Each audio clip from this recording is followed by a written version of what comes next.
ఖమ్మం జిల్లా అబార్షన్లకు అడ్డాగా మారిందా అంటే అవుననే సమాధానం వినిపిస్తోంది. గ్రామాల్లో నేరుగా ఇంటికే పరికరాలు తెచ్చి స్కానింగ్ చేస్తున్నాయి ముఠాలు. పుట్టబోయే బిడ్డ ఆడో మగో చెప్పేస్తున్నారు.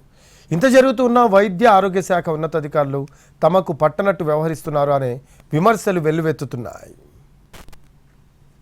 ప్రాణాలు కాపాడే వైద్య వృత్తిలో ఉన్నవాళ్లు కాసుల కక్కుర్తితో అడ్డదారులు తొక్కుతున్నారు.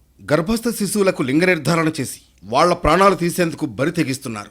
వాహనాల్లో స్కానింగ్ పరికరాలను తీసుకువెళ్లి ఇంటి వద్దే లింగ నిర్ధారణ పరీక్షలు చేస్తున్న తీరు విస్మయం కలిగిస్తుంది.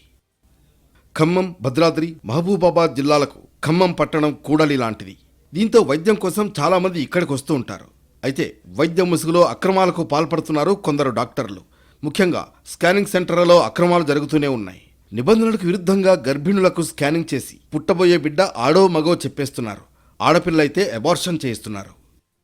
స్కానింగ్ సెంటర్లపై నిఘా పెరగడంతో రూట్ మార్చారు. స్కానింగ్ పరికరాలతో నేరుగా గ్రామాలకే వెళుతున్నారు.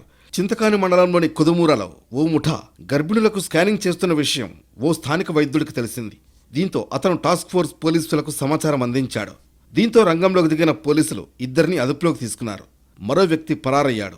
స్కానింగ్ పరికరాలతో పాటు కారును సీజ్ చేశారు. చింతకానిలో స్కానింగ్ ముఠాను పట్టుకున్న పోలీసులు చాలా కాలంగా ఈ దందా నడుస్తున్నట్లు గుర్తించారు. అయితే దీనిపై వైద్య ఆరోగ్య శాఖ అధికారులు నోరు మెదపడం లేదు. ఈ వ్యవహారంలో తీగలాగితే మొబైల్ స్కానింగ్ సెంటర్ల డొంక కదిలే అవకాశం ఉంది.